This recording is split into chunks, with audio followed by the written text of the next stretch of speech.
Hey there, I thought it was time for our homeschool room tour. So I'm just taking you into our school room, which is a really large bonus room. There isn't a closet in here, so kind of think of it as a loft with walls. And it also has vaulted ceilings, which is really nice, and I'll show you why in a minute. So right here in the beginning, actually this whole wall has Expedit bookcases. Now they don't carry these at IKEA anymore, but they do have the Kallax, which is actually nicer in my opinion. So on this bookcase, we have different games that we play in our homeschool, and we have more games, but this is just some of them. We also have some of our projects that we've done, and if you want to see how we did this project right here, you can click the screen right here, and then you can see the video on how we made that. And there's also a video on how we made these ones here, so you can click right here to see that video. And this was from our ancient Roman unit, and there's also a video on that, so you can click right there for that video. Okay, so I picked this up from Pottery Barn, and it actually is there to hide a really old ancient intercom system. So this fit really well right here, and it's very schoolish. Okay, so I'll show you what's behind the door. All right, I used every square inch of this room, and so we have this little shelf here, and just holds some of the things that we've either made, like these are a weaving project we did a few years ago. We made some hand-dipped candles, and then these we made using leftover watercolor paper that we had painted and some tins from, canned food. Here are some of the other projects that we've made. My son made that basket for one of the units that we did on Native Americans. We did this felting project a couple years ago. We made some penguins. And then these are pencil extenders. So if you want to see a video on that, you can click right here. Then we also have a lot of our finger puppets right here behind the door and in another spot. And if you want to see how we've made some of these finger puppets, you can click right there too, because we have several videos on that. Now they're right here behind the door on this this wooden thing here. I picked up from Michael's a few years ago, and it's for thread, and it fits the finger puppets really nicely because the finger puppets have a little finger puppet base that fits right there really easily. So this one's really low where the kids can get to it really easily. And then I have another one. Ready? Okay, way up there I have another one, but that one's quite high, and so we just put them up there when we're done playing with them for a while, but mostly it's much easier to have them right here where my kids can reach them. Okay, so let's move back and take a look up. We have vaulted ceilings, and this is perfect to add lots of shelving all the way so that we can display some of the work that we've done over the years. And so we did an astronomy unit towards the beginning of this year and last year. So we have those hanging models right there.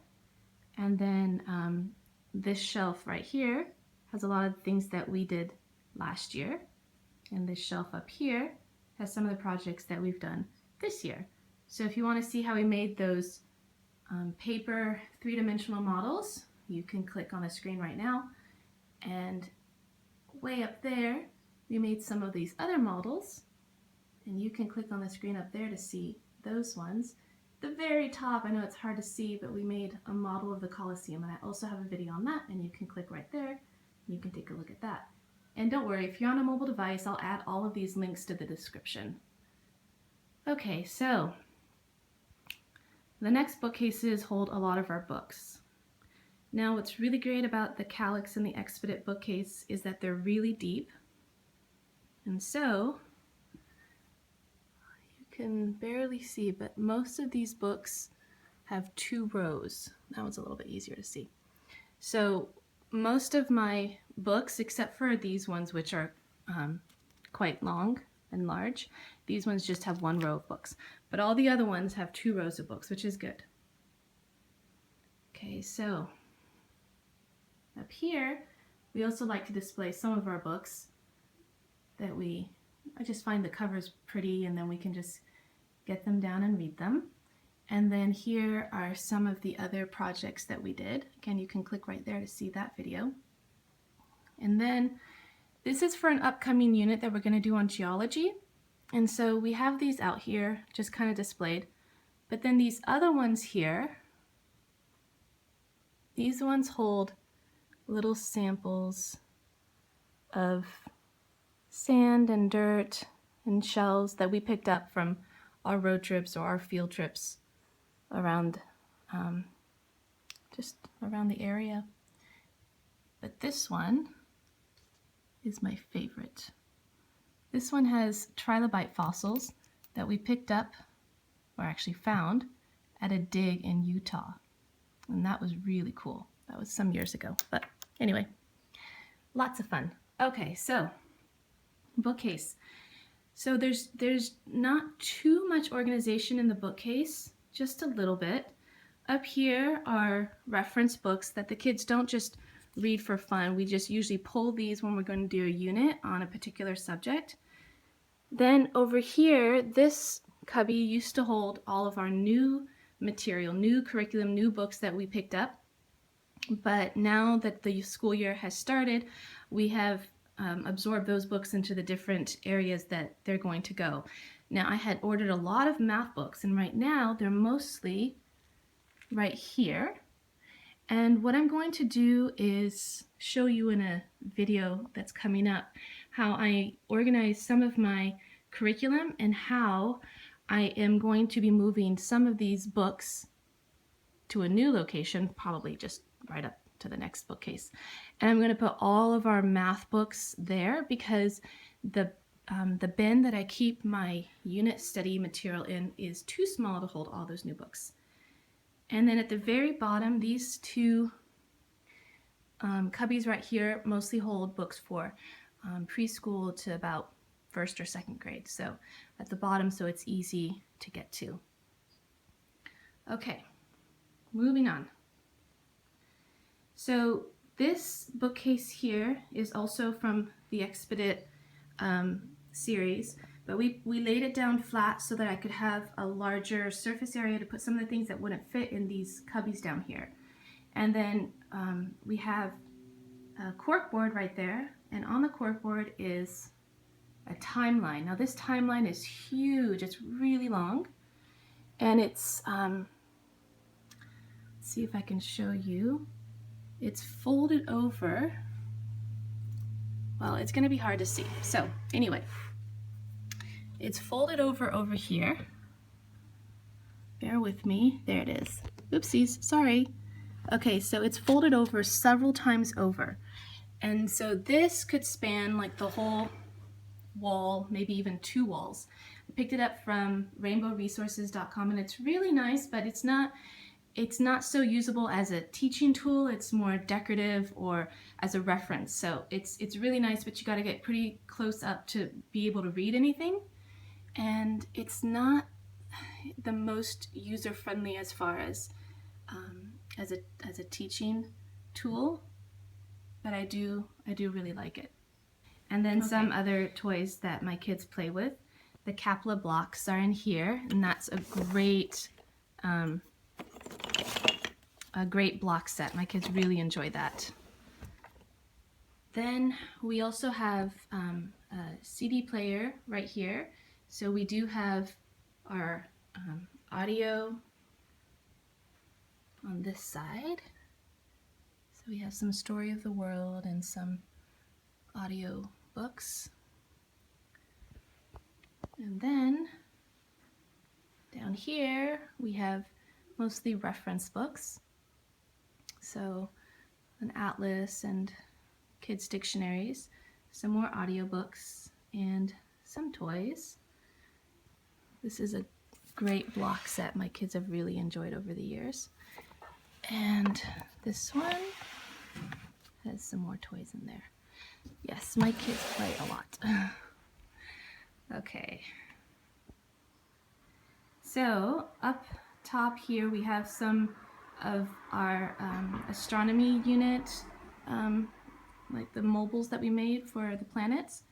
And then up top here we have some of the other projects that we did over the years. So those Viking ships are from a unit last year we did on the Vikings. And this wooden structure, this block structure, I had my kids assemble it right up here because if we assembled it anywhere else and then tried to move it, it wouldn't work. And this was for an ancient Rome and ancient Greek unit that we did, or ancient Greece. And then just some more decorative things and another bookcase. Fortunately, they don't sell the 5x1 bookcase anymore, but this one's nice. It adds some height to the area. And then over here is a smaller, more shallow bookcase that we put all of our audio on.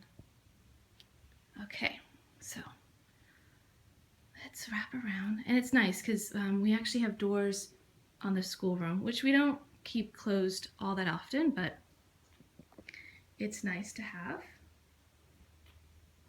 Okay, so we decided to put our tables sort of out in the middle of the room. Let me try to move. The sun's coming in, so let me try to get to a better place where there's better lighting. Okay, so we put our desks face to face, which I absolutely love. It's a nice big surface, and yet it feels like we could even have one more desk, to be honest. So my kids sit in these two chairs right here.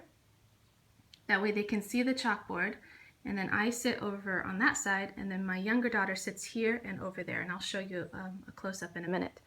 So we have two chalkboards. This one right here is a mobile chalkboard, and if you want to see how we made that drawing, that chalk drawing, you can click on the chalkboard, and then you can see how we made that. So this mobile chalkboard is double-sided. It has a dry erase board on the other side. I prefer the chalkboard. But then on the wall over there, we also have smaller chalkboards mounted so that we can have two chalk drawings going at the same time. Or, like for instance, this chalk drawing is going to stay up for our whole unit, and so if I need another surface to do math or anything else, then at least I have another chalkboard. But you don't need chalkboards. You can always just have a paper pad right next to your kids. So the chalkboard is a luxury. It's not a necessity. Okay. Over here we have some cabinets. This house was built in the late 80s, early 90s, and what used to be there was a wet bar, and we decided that we wanted more storage instead. So I will show you what's inside, but first take you up here. This ledge was already here, and so we decided to put our display our projects that we did. This one was about 2 years ago when we did a unit on the Middle Ages, and so we put all of our projects up there. And I like that idea so much that the following year I need to figure out a different solution to where we were going to put our projects, and so that's why I decided to put those two shelves, these floating shelves. They're also from IKEA, up there. But we are running out of display space, so I'm not sure what we're going to do for the rest of the year and next year. Okay, so these bookcases, or rather these cabinets, see if I can show you. I'm not going to show you all the details inside, but I will have another video that goes into more detail on our homeschool organization. But here, the top shelf just mostly has house stuff, not really related to homeschool. And then these photo boxes have things related to homeschool, but things that I don't access frequently. And then my long reach stapler, which I use frequently. Then in this cabinet, we have our printer here, which isn't working right now, but it is plugged in here, and in the future we could get one that does work. In the back, let's see, this might be a little bit tough to see. I am going to go get a light. Okay, so let's see if we can do this in a way that you can see better. This is a deep cabinet, and so way back there I have a basket, and that has a theme unit in it, and it has a lot of the ropes and pulleys and a book on knots. And then I have another bin back here that has paper, and then this little storage container also has paper. It has copy paper and cardstock and other things that we would use for the printer or for art projects. And here are all of my thematic bins. So these bins are for all of my thematic units, and this cabinet is really deep, and so there's actually 2 sets of bins in here. So these bins I got from, oh gosh, where were they?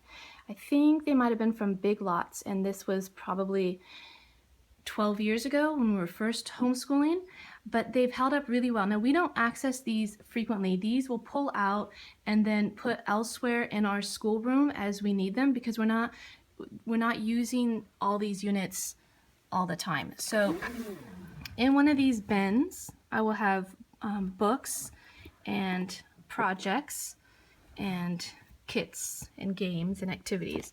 So these are some things that I picked up in preparation for our geology unit. So I just stick them in here.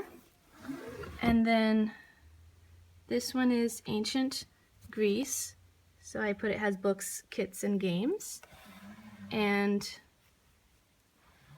so there are some books in here and some other things. Okay, and this one is our astronomy unit. And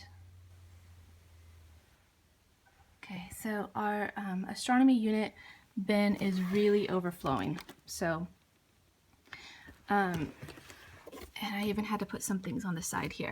So we might have to reconsider what we do with this one if we continue to have this unit grow.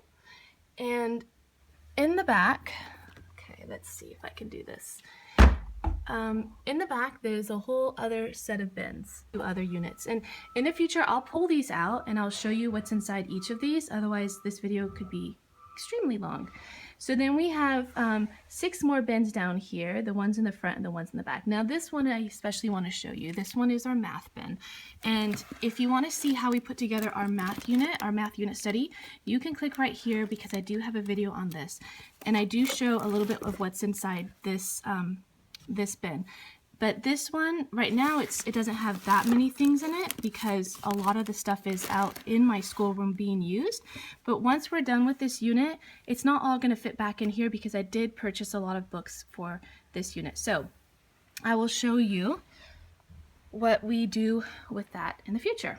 Okay, down here are some more games and these mats that we use, these craft mats. And I'm going to have a video to show you how to make one of these. And then over here is a bin with some of our Waldorf supplies. So in here are, there's some weaving in here, some knitting things, and some of our other Waldorf stuff is in other places as well. Okay, so I will have another video that shows what's inside these bins and how I organize our curriculum and our homeschool supplies. But let's take a look at another cabinet. So this one has just some non-school related things up at the top, and then here's some more games or activities and projects.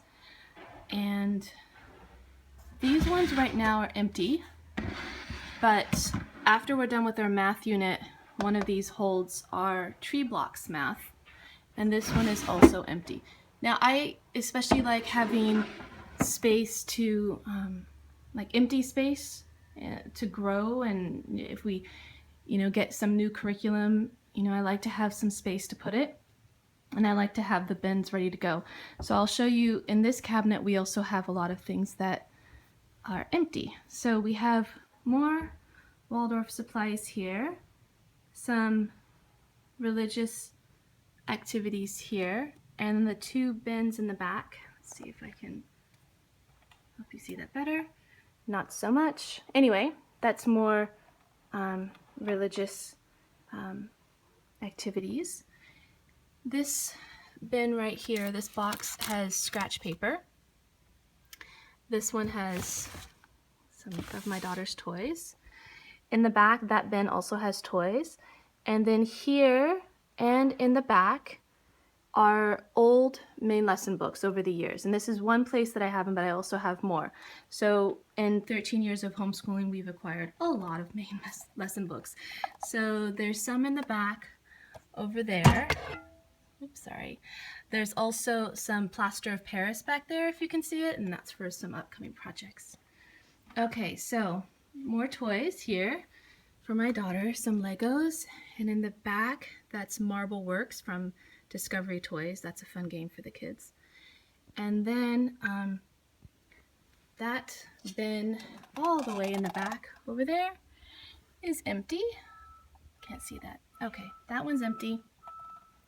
This has some hand-me-down curriculum that I picked up from friends, and so I've got that here, and these are mostly math books, math workbooks, and I'll show you what I do with those a little bit later on in this video and also in future videos. More games. We love to incorporate games into our curriculum, and if you want to see how we incorporate a lot of math games into our curriculum or just a sample of math games, you can click right there and I will show you some of the math games that we play. This bin has, this is going to be hard to see. Anyway, this has science projects. Oopsies. Different science projects. Yeah, this will be too difficult to see, but I will definitely pull these out in the future and show you. And impossible to see all the way back there. There's two more bins that are empty. Okay, so let's move on. Okay, so over here, as I said before, I've got some of our finger puppets way up there, and then another 2x2 Expedit bookcase from IKEA. More games are over there. Then this red magazine holder is great for what we're currently working on. So at the very bottom right here is for my kindergartner. This one is, it says teacher, but really none of my stuff is in there. My fourth grader has some of his work in there. The workbook that he's working on and his main lesson books. Then my eighth grader has his things there. Those pumpkins are another felted project that we did. This bin has, or this little tin has the dry eraser markers. And then this bulletin board has all of the patches and the pins of all of the places that we visited that sell patches and pins. So it's flat memorabilia. So don't have to store a lot of mugs from places. So we especially like to add to our collection.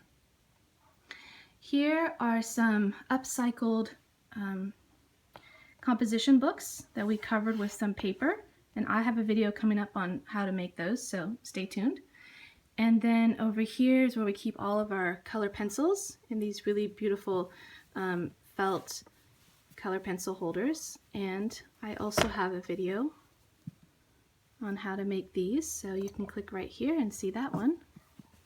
Okay, let's try to put that back in. Okay. Then over here is another Expedit bookcase with some just decorative things on the top. And then mostly everything in this bookcase is housed in a box or a photo box or a tin, or mostly in these magazine holders. Now this whole row up here and these red ones right here I picked up from IKEA years and years ago.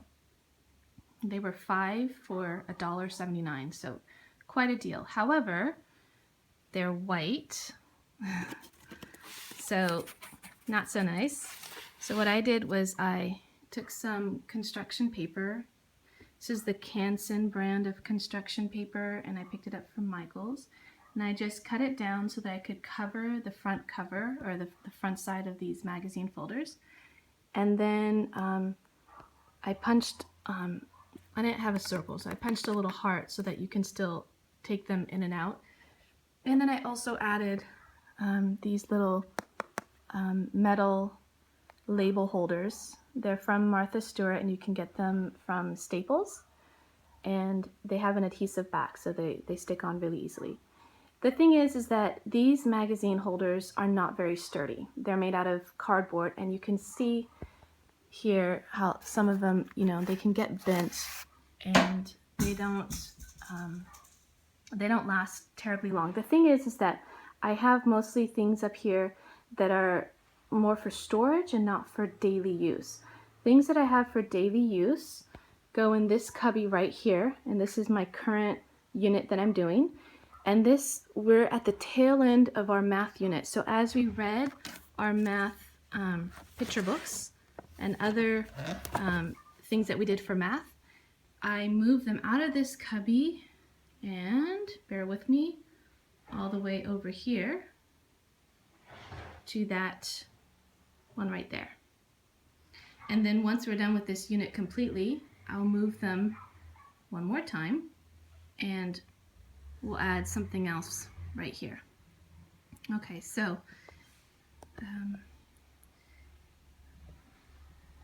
this little box here, this I upcycled. A friend gave me a box, and I just covered it with this red paper, handmade paper from Nepal. And inside we have some more things that we're using for our math unit. But this won't, like, the things that are in here, I'm not going to keep them in here throughout the year. This is just here currently. Oops, sorry, hold on.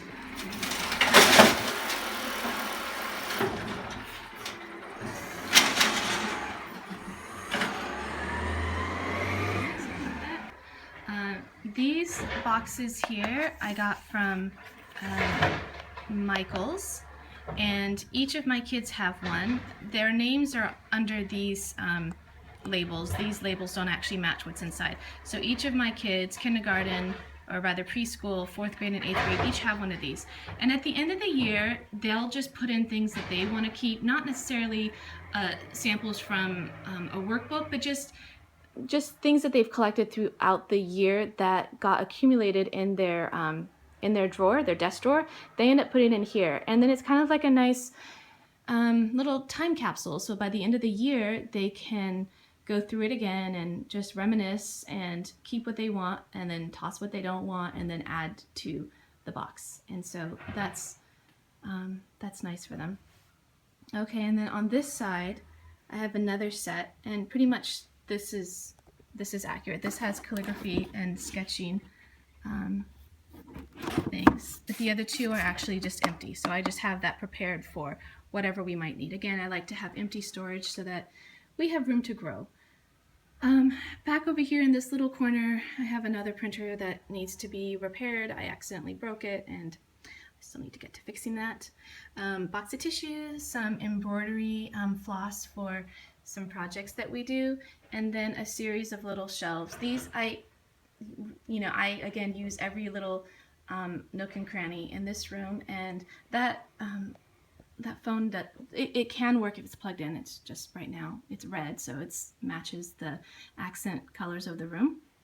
And then in here there's some decorative scissors that my daughter uses, and then up here there's some counting sticks, rhythmic counting sticks up there, and then over there there's some knitting needles and crochet needles, and then some candles. And we typically light a candle at the beginning of the school day, especially in the fall, but then we just kind of drop out of that habit as the year continues.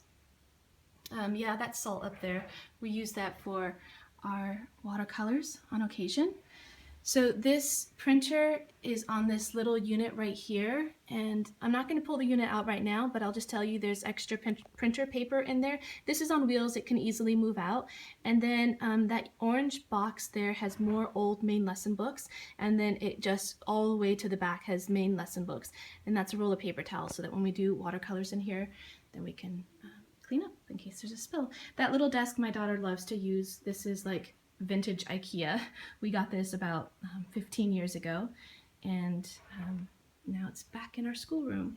And then these two little file cabinets actually don't hold very much. Again, more empty space. The top drawer my daughter uses for her things, and then this bottom one has some folders, and my daughter likes to just put some of her things in here, but really it's mostly empty. And I don't intend to use that right now for a while, but anyway, that's there. I like that it's an extra surface to put stuff on. I'm all about storage and surfaces, and trying to get as much out of our space as possible. Okay, so let me turn around and show you some of the other things that are in here. So again, these magazine folders are mostly for storage in a way that it's things that I can access when I need them, but not things that I'm accessing every single day. So these, I got 1, 2, 3, 4, 5 of these magazine holders have all of the Waldorf curriculum that we use from live education from kindergarten through 8th grade. And again, I'll pull these out later, but I'll just show you what one of them looks like. This is for our geometry unit, and the books are quite thin. This is all you get when you're going to do a unit using this particular curriculum and for Waldorf. You really have to bring it. This is not I want to say it's not a user-friendly curriculum, but the thing is that you really have to participate as a teacher and a parent to bring this curriculum to life. And so here's some of the stuff that you'll see in it. It usually presents like a lesson. It suggests some opening activities. And then you're not really supposed to read this. This is like reference for you as a teacher, and then you present the lesson. And then it makes some suggestions on lesson activities. And if you want to see how we did this activity, you can click right here because I have a video on that. I have a video on most of these lessons because we're just at the tail end of doing that. So you can click here too to see a video on how we made that. And this one, and this one. So we're at the end of this unit, and then we're going to put this away for a while and do a different unit, and then we'll come back and finish this up because this is a unit that should span about 6 weeks, but we're at about week 4, so we still have quite a few more to do. Okay, so anyway, so this is how big the books are, and you get about maybe 6 or 7 of them for each year on different topics. And so that's how, in just that small space right there, you can have an entire curriculum. But you will need other things to go with it. Like for instance, you'll need, these are not main lesson books, but you could use these as main lesson books. It has drawing, this is just a drawing paper pad. But you will need, you'll need paper, color pencils, reference books. Okay. Up here, I also keep watercolor paper pads, my binder for, just my teacher stuff. Here is watercolor paper, the one that I use all the time. More main lesson books. I've got a few different ones of these, and I have a video on what Waldorf main lesson books look like, so you can click here if you want to see that. Some drawing paper. So I keep the next several magazine holders, there's 7 of them here, have school records, and I won't go into those since there's too much personal information on those, but I will just tell you that recently I ran out of space, so I had, this one's pretty much empty. I mean, it has all of the, let's see if I can, I guess I can't. Okay, too much personal information. So anyway, these are all not folders, envelopes in here, and I already have labels on all of them that have my child's name and the grade and the school and the date. Maybe the school is not there because that could change. And inside I put samples of their work. So even though we're with a charter school that keeps their own samples, I like to keep my own as well. And here are my lesson plans. I haven't always had lesson plans. I started doing them about 6 years ago. And I have some scattered lesson plans from previous years, but I do try to include those here. These are more school records. So before I had school samples, so that would be their sample work. Here I have school records. Now again, this is mostly empty because I ran out of space over here, so I had to expand into here. So this one's mostly empty, but this will have school test results and just student agreements with our school. If we are independent for 1 year, it has that paperwork. For with a private homeschool, then that has that paperwork as well. So this one has school records and work samples. Same with this one, and this one, and this one has our school records from when we started school until last year. And then in the space, like I can fit 3 of these magazine folders easily, and then it leaves a little tiny space left over. So here is some drawing paper for the future. There's an easy place to keep it because these are quite large, like deep, and same with that one too. And so it's nice to just kind of stick them in between. This is a convenient place for them. It wouldn't be so convenient in other places. Okay, so here we have math workbooks, and these are hand-me-down math workbooks. Now I keep a lot of math workbooks, and I'll tell you why in just a minute. Those are hand-me-down, so if we use them, great. If we don't, we can recycle them or donate them. Here's some of the main lesson books that, these ones are the spiral bound metal or coil lesson books, main lesson books. And then these ones are already filled, but I did not put, sorry about that, I didn't store these elsewhere, but these are filled with different lessons. These are just composition books. And then more main lesson books, and then watercolor paper pads, and I already showed you this. Okay, next row is these binders I picked up years ago, and I have I think about 10 or 11 of them, and they don't always have school stuff in them. They could just have some random things. Although this first one that has archive stuff, that has like old lessons or just different things over the years of homeschooling. So these magazine folders, these holders are from IKEA. They currently have these ones, and what's nice about these ones versus the old ones that are over here, which I'm not even sure that they carry those ones anymore, these ones are reinforced. They have this metal thing here to reinforce the edges. The whole thing is lined with metal, or not on this side, sorry, this top part right here. And then the cardboard is a lot more sturdy than this cardboard here, which is not sturdy at all. And the best thing is that they come with this metal label and pull. So it's really easy to pull these out and push them back in.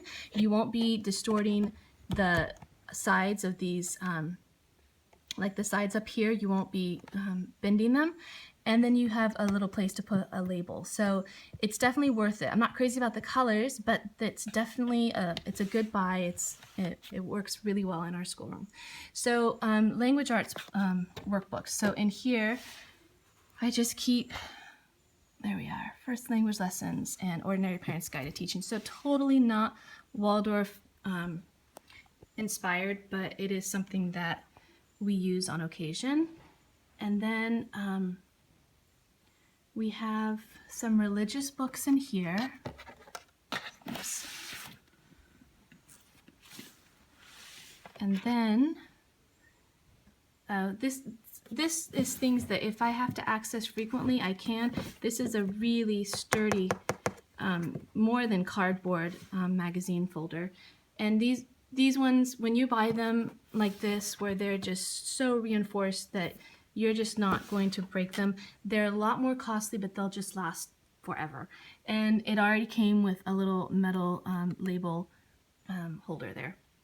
And you do definitely want to label these because you won't be able to see what's inside unless you turn them the other way, and then you might get a glimpse of what's inside, but I like to have them turned so that it's just a nice clean look on the outside, and the labels just really help to identify what's on the inside.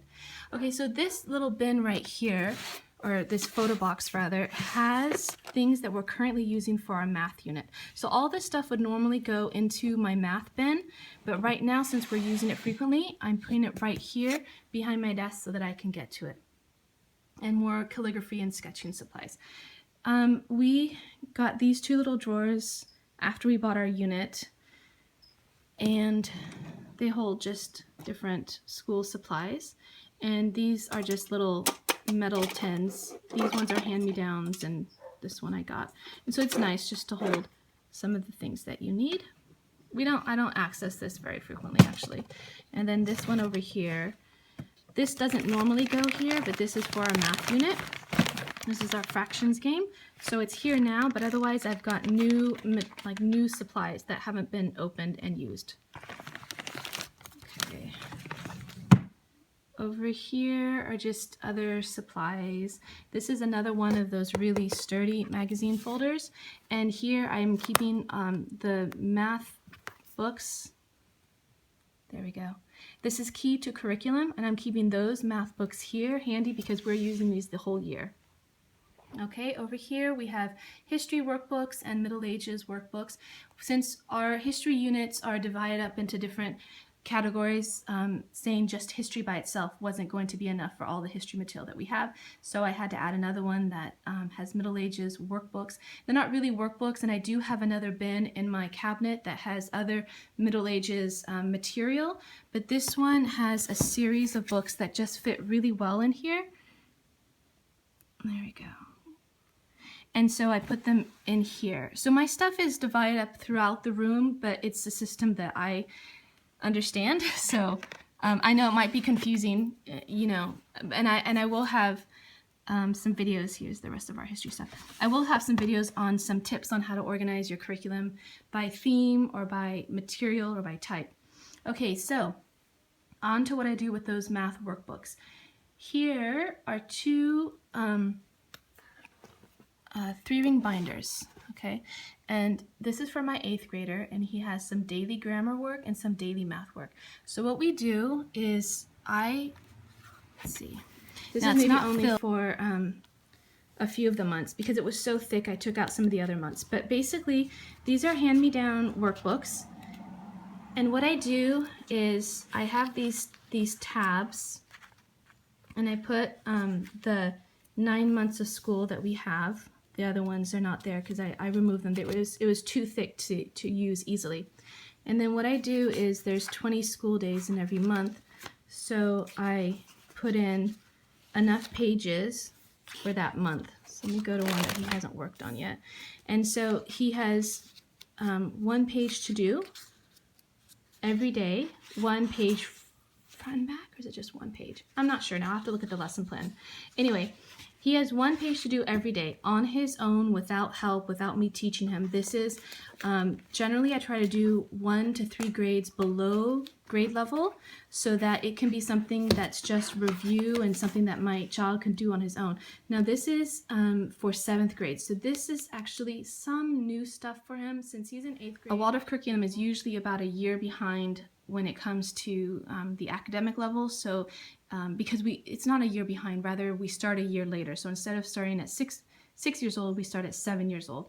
So that material for my 8th grader is not as easy as the material that I, for instance, gave my 4th grader, which is a good 2 years below his grade level. So, and same with the grammar as well. So the daily grammar for both my 4th grader and my 8th grader are a couple of years below their grade level. And so again, I just have dividers in there so that it can span the whole entire year. They can easily get to these binders. They know to just take it out every day to do 1 page in math and in grammar. It's easy enough that I don't need to help them with it, and it just keeps those skills freshen their mind. It's good for review. I know that it's considered busy work, but at the same time, I can't be present for both my kids throughout the entire day when we're doing homeschool. So it's nice that they have some activities that they can do on their own. Okay, so just at the tail end here, I'm not going to open up all of these, but I have grammar workbooks, my Key to Curriculum workbooks, those are math workbooks, preschool workbooks, and more math workbooks. So I've got a few different areas that I have math workbooks. I haven't purchased any on my own other than the Key to Curriculum. Most of these are hand-me-down, which is great because that's what you need when you're doing just daily work. It doesn't have to be something that necessarily goes with your curriculum. It just can be some daily review work, and you can even find worksheets online too. Okay, so over here I have some of our Waldorf supplies, felt and supplies and finger puppet material, and in here I have more of our finger puppet material. So I've got some felt and then some of these wood bases for finger puppets. And if you want to see some of those videos, you can click right here and you can take a look at some of the ones that we've done. Okay, so moving along, this is all empty again. Well, not this one. This one has more math workbooks. And I'll have a video on how you can make these. My sister works for a school, she's a teacher, and she gave me these composition books that were barely used, and I inherited about 20 of them, and I just cover them. I removed the pages that were written on, then I cover them up, and now we have extra, like they can be used as main lesson books or just composition books. I don't think I need to purchase a composition book or a main lesson book for the next 3 years. So we're set. And then over here we have some science workbooks and some miscellaneous workbooks. Okay, down in here in this, then we have, this is wool batting, and that we use to fill like the balls that we knit. Here are just some supplies, blank notebooks, and what is this one?